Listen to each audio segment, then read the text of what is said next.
Irmãos, louvado seja o nosso Deus pela sua grandeza, pela sua bondade e misericórdia. É sempre um prazer muito grande a gente poder falar acerca das grandezas de Deus. Eu estou hoje fazendo uma junção desse trabalho de culto aqui da Igreja do Engenho do Roçado com a série que eu venho fazendo às 18 horas. Na nossa série, nós estamos agora na parte do santuário. Por quê? O conhecimento das nuances do santuário é que vai explicar objetivamente a razão pela qual houve o desapontamento de 1844, junto com mais duas questões que nós ainda vamos ver, que é a doutrina da questão do sábado, dos mandamentos, nós vamos estudar isso depois, essa é uma delas, né? Então, o santuário, a doutrina do sábado, e também vamos estudar sobre a questão do dom de profecia. Essas três questões precisavam ficar bem entendidas para que se compreendesse, então, o desapontamento. A gente falou sobre isso aí na semana passada, na semana retrasada, enfim. E hoje nós vamos estudar a doutrina do santuário. Por quê? Guilherme Miller achava que só havia duas interpretações para santuário na Bíblia, que seria o planeta Terra ou a igreja. Esse era o pensamento de Miller. Ele achava que, como era um período de juízo, então o santuário é a terra e Jesus vai voltar, e, portanto, em 1844, e purificar a terra com sangue. Essa era a ideia dele. Nós vamos mostrar para vocês hoje que, se ele tivesse estudado com um pouco mais assim de vagar essa parte do significado do santuário, talvez não tivesse chegado a essa decepção como aconteceu ali, não é? Eu vou compartilhar aqui a minha tela com vocês, desculpa, eu vou mostrar aqui para vocês algumas conclusões a que eu cheguei, e é um estudo bem interessante, né? Então, vamos lá, vamos aqui. Então, a doutrina do santuário é uma doutrina importantíssima. Essa, basicamente, é uma doutrina peculiar. Nós normalmente dizemos que é uma doutrina peculiar da Igreja Adventista. De um certo sentido mas existem outras confissões que também estudam a respeito da doutrina do santuário. Eu, por exemplo, tenho um livro sobre o estudo do santuário de uma confissão que não é adventista. E uma abordagem muito, muito bem feita, não é?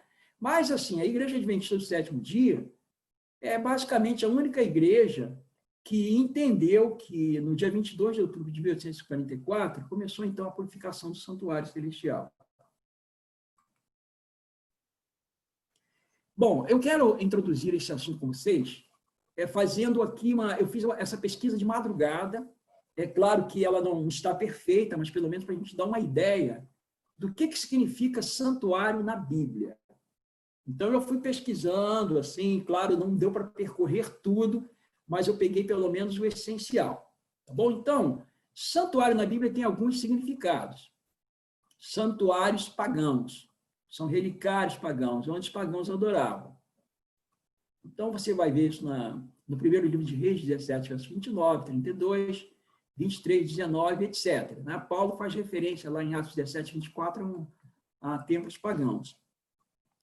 Santuário, e vai aparecer várias vezes também, é uma expressão que se refere à morada de Deus no céu. Também é santuário. Salmo 46, 4, 102, 19, 151, e vai por aí afora. Santuário também é o local onde os ímpios são condenados. Ou seja, isso já nos dá a ideia de que é um processo judiciário lá no céu, onde os ímpios são condenados, exatamente lá em cima. Aí você vai encontrar isso lá no Salmo 73, verso 17. Santuário também é uma alegoria para o povo eleito de Deus. Está lá no Salmo 114, verso 2. É uma referência a Judá. Então, Judá como sendo santuário, ou seja, Judá representando o povo de Deus. Você vai encontrar também, agora no livro de Daniel, e o livro de Daniel ele é de interesse para a gente, porque nós estamos estudando o livro de Daniel. O livro de Daniel apresenta o santuário tanto como terrestre como o celestial. Então, aqui, em Daniel 8:11, verso 13, verso 14, e também 11:31, faz uma referência ao santuário celeste, o santuário que está no céu. Já em Daniel 9:17 e também no verso 26, é uma referência ao santuário terrestre. Bom, continuando. Santuário também pode representar o corpo de Jesus. Você vai encontrar em Mateus 61, Mateus 27:40, João 2:19-21. Santuário também pode ser os crentes. 1 Coríntios 3:16, 17, Apocalipse 11:1. Santuário pode ser o corpo do crente. Não saber que o nosso corpo é o santuário do Espírito Santo. 1 Coríntios 6:19. Santuário também pode ser a igreja. Efésios 2:20-22. Agora, em Hebreus 9, de 1-12, o autor de Hebreus, que eu acredito tenha sido Paulo, ele vai, nessa sua elaboração, ele vai dizer que tanto a primeira quanto a segunda aliança tem um santuário. Então, havia um santuário terrestre, que está relacionado com o Antigo Testamento, a Antiga Aliança, e há um santuário celestial que está relacionado com o Novo Testamento, a Segunda Aliança. E, finalmente, em Apocalipse 21:22, o próprio Deus é o santuário. Está escrito que depois que todas as coisas terminarem, o próprio Deus, então, lá no céu, ele será o santuário, até porque o santuário, no sentido funcional, ele vai ter que deixar de existir porque não vai haver mais pecado, né? Porque o santuário existe para isso. Bom, a palavra santuário, eu encontrei 3 palavras básicas aqui. Infelizmente, eu não tive muito tempo de traduzir, mas aí eu vou traduzir para vocês, que eu tirei isso aqui de um dicionário especializado em inglês. Então, Mikdash, Êxodo 15, versículo 17. Você depois pode dar uma lidinha, tá certo? Significa uma coisa ou um lugar consagrado, especialmente um lugar, um santuário, seja um santuário a Jeová, seja um santuário aos ídolos. Significa também uma capela, significa um lugar santo, santuário. Essa expressão aparece 71 vezes na Bíblia. E uma coisa bem interessante, eu não cataloguei, mas eu pretendo no futuro catalogar, é que a palavra santuário, para se referir ao santuário terrestre, aquela, como é que a gente fala? Aquela tenda, né? Aquela cabana, aquilo ali aparece muitas vezes na Bíblia. Aparece dezenas, talvez centenas de vezes. Eu não cataloguei porque é muita passagem, é muita coisa. Mas se você pegar, por exemplo, o livro de Êxodo, Número e Levítico, você vai observar que aparece muitas vezes essa palavra para se referir à palavra santuário, para se referir ao santuário terrestre. Okay? A outra expressão é Mishkan. Mishkan, ela significa uma residência, incluindo a cabana de um pastor, significa toca também de animais, figurativamente, uma sepultura, também um templo. Especialmente o tabernáculo, propriamente as suas paredes de madeira. Então, significa também a habitação, o lugar de habitação, tabernáculo, tenda. Aparece 129 vezes na Bíblia. Ok, a outra palavra é Kodesh. Essa palavra é que mais aparece, Kodesh. Tanto é que a palavra santuário, ela normalmente, para se referir àquela tenda que Deus mandou Moisés construir, aquilo ali chama-se Kodesh.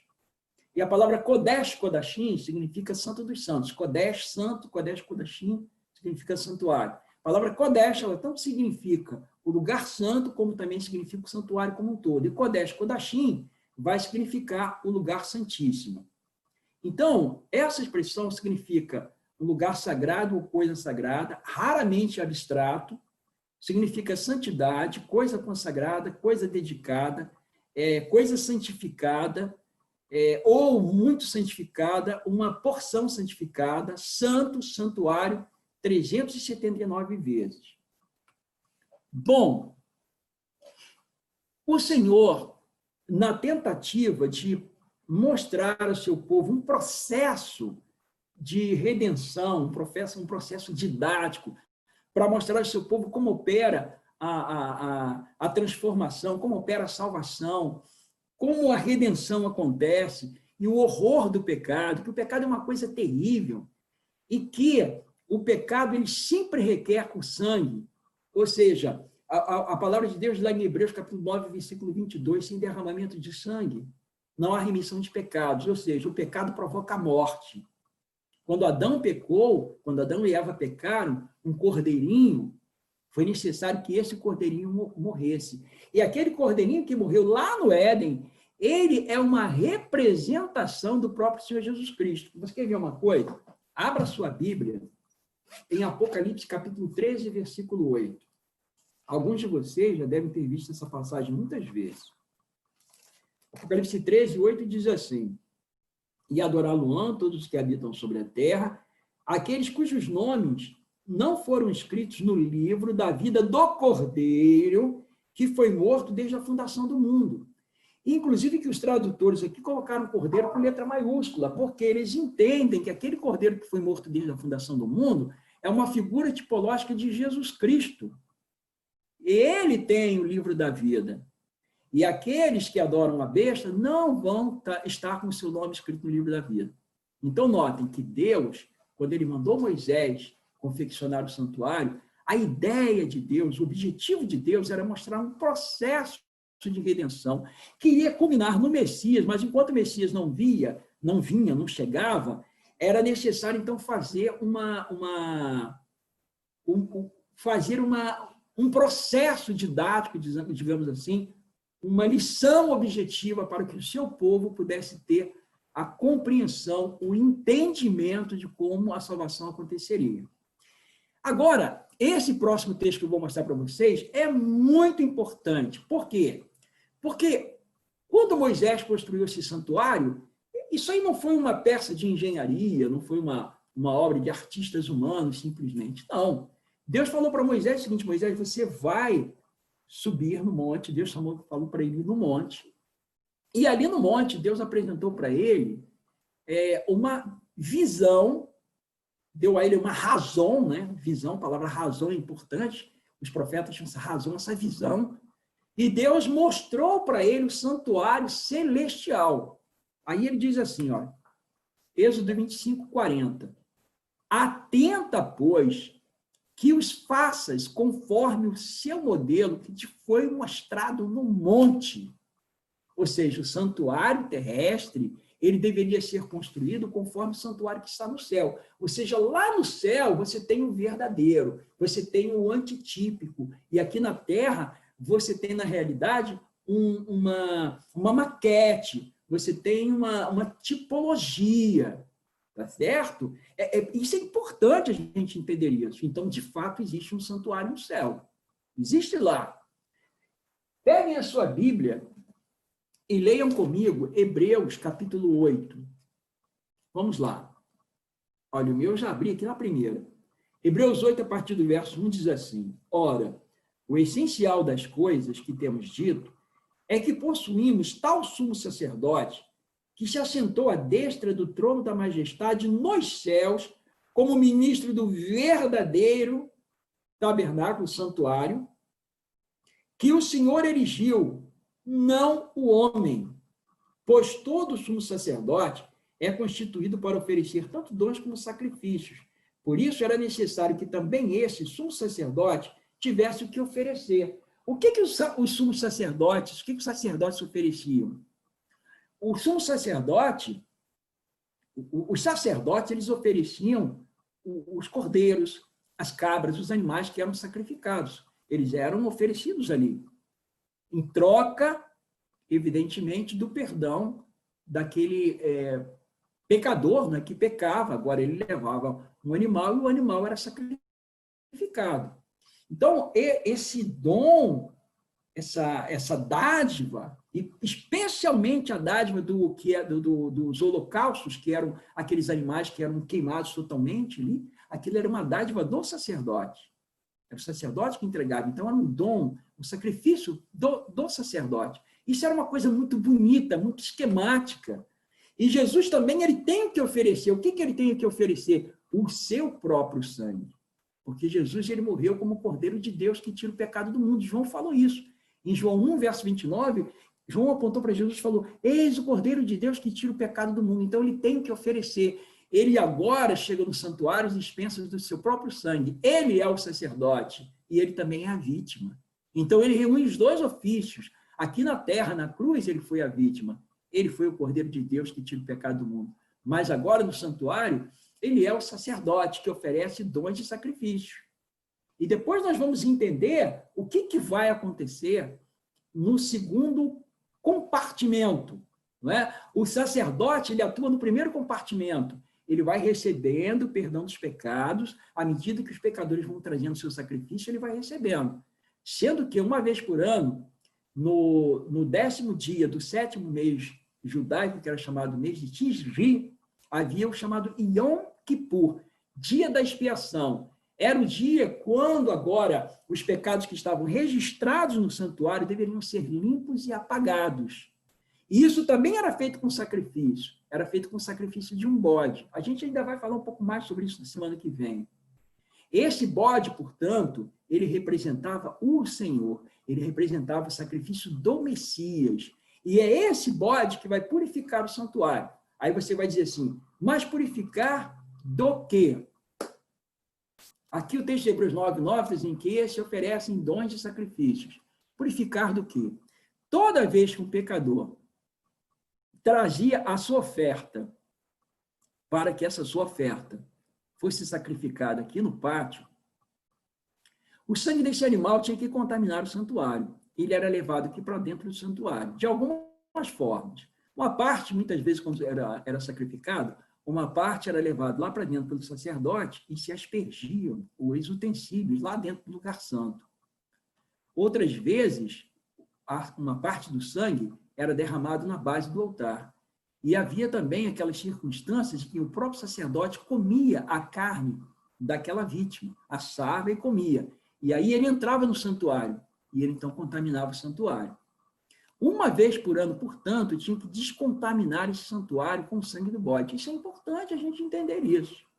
Isso vai dar para a gente aí um background, né? Vai dar uma noção do que significa, para que era o santuário. E aqui você pode observar nessa foto, uma foto muito interessante, que o santuário ele está rodeado pelas tribos. As tribos elas ficavam bem dispostas aqui, porque tudo era em torno do santuário. Porque aqui no lugar santíssimo, em cima da Arca da Aliança, tinha uma tampa chamada propiciatório, e ali se revelava o Shekinah, a presença visível de Deus em glória. Era uma coisa maravilhosa. Ok? Bom, o santuário era composto, portanto, de 3 partes. Havia um pátio, que tinha mais ou menos aí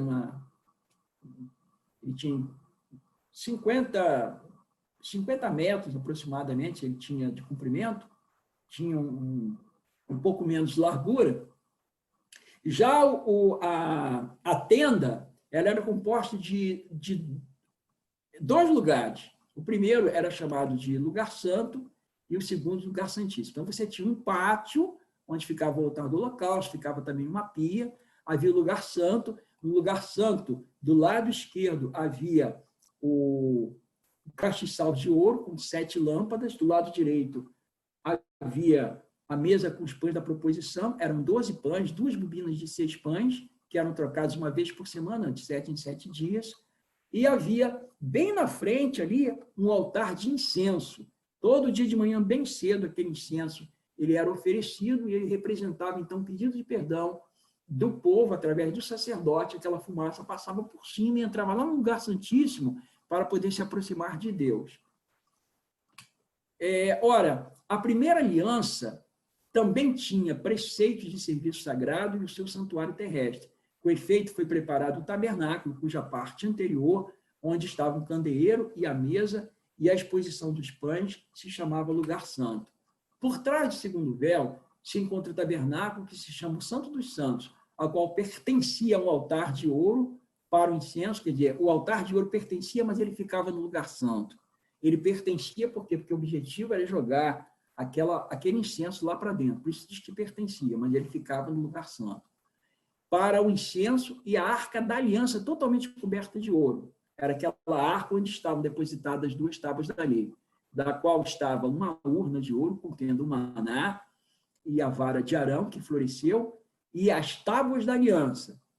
e sobre ela os querubins da glória, que representam o céu se preocupando com tudo que se passa na terra. A atividade dos anjos, que eles estão em atividade, lógico, para poder também ajudar, cooperar com a nossa redenção, os quais servem de exemplar e sombra das coisas celestiais. Ou seja, esse santuário terrestre, ele serve de exemplar e de sombra, ou seja, de tipologia das coisas celestes, como Moisés divinamente foi avisado, estando já para acabar o tabernáculo, porque foi dito, olha, faze tudo conforme o modelo que no monte se te mostrou. Hebreus 8:5. Então, aqui vai repetir o que está em Êxodo 25, verso 40. Então, Moisés deveria fazer tudo aqui na terra conforme existe na realidade lá no céu. Tá? Então, aqui eu fiz esse desenho, né? Eu não sou desenhista, tem muito tempo que eu fiz isso. Se fosse hoje, eu nem sei se eu conseguiria fazer, não é? Então, você tem aqui o altar de holocausto, ficava bem na frente, depois vinha uma pia, porque o sacerdote não podia entrar com o rosto suado, nem com a mão suada, né? Era um lugar muito puro, então tinha que estar tudo limpinho, tudo certinho. Deus gosta da limpeza, não é? Então, havia essa pia aqui. Do lado direito, como eu falei para vocês, a mesa dos pães, do lado esquerdo o castiçal, aqui o altar de incenso, e lá, dentro do lugar santíssimo, a arca, o propiciatório. Esse propiciatório é uma tampa que ficava em cima da arca da aliança. Essa tampa, em grego, o nome é ilasterion. Ilasterion. Ilasterion significa aquilo que propicia, aquilo que concede, a concessão do perdão. E como o Novo Testamento foi escrito em grego, eu estou falando aqui a palavra grega, que aparece lá na Septuaginta, que é a versão grega do Antigo Testamento, usa essa expressão ilasterion. E, curiosamente, na primeira carta de João, no capítulo 2, versículo 2, se você abrir aí, você vai ver comigo, olha, eu quando li isso pela primeira vez, eu fiquei emocionado. Está escrito assim, eu vou ler a partir do verso 1. 1 João 2, verso 1 e 2. Filhinhos meus, estas coisas vos escrevo para que não pequeis. Se todavia alguém pecar, temos advogado junto ao Pai, Jesus Cristo, o justo. E ele é a propiciação, ilasmos, na mesma raiz de lasterion. Ele é o ilasmos, ele é a propiciação pelos nossos pecados, não somente pelos nossos próprios, mas ainda pelos do mundo inteiro. Ou seja, Jesus, ele pode propiciar perdão para o mundo inteiro, desde que as pessoas realmente queiram receber esse perdão. Então, ele é a nossa propiciação. Aquela tampa que havia ali no lugar santíssimo era uma representação da graça de Cristo, porque a lei que está dentro da arca, essa lei, ela mostra os erros e os pecados que podem ser cometidos pelo pecador e que frequentemente ocorrem. E o pecador, muitas vezes, se vê impotente diante das exigências da lei. Mas quando esse pecador olha para Jesus Cristo, quando ele crê na graça de Cristo, ele então recebe o perdão de nosso Senhor Jesus Cristo. Ele é ajudado. Ou seja, a lei condena, mas a graça de Cristo ela é capaz de perdoar o pecador penitente, aquele que se arrepende. E aí esse pecador ele vai começar a ser colocado na devida relação para com essa lei. E ele agora, quanto mais ele se aproxima de Cristo, mais ele vai obedecer essa lei, assim como Jesus Cristo obedeceu. Por quê? Porque ele vai ser imbuído de Jesus Cristo. É uma coisa maravilhosa, né? Portanto, quando uma pessoa pecava, como nós estamos vendo aqui em Levítico, no capítulo 4, 27 a 29, ela tinha que levar, então, uma oferta e apresentar ao sacerdote, para que o sacerdote, então, pudesse fazer a contaminação daquele sangue lá no santuário. Ou seja, a pessoa que pecava, ela levava o animal, confessava o seu pecado, colocando as mãos sobre a cabeça do animal. Isso era um ritual de transferência. Figurativamente, o pecado passava dela para o animal. O sacerdote, então, depois que essa pessoa sacrificava o animal, pegava aquele sangue e o contaminava o santuário.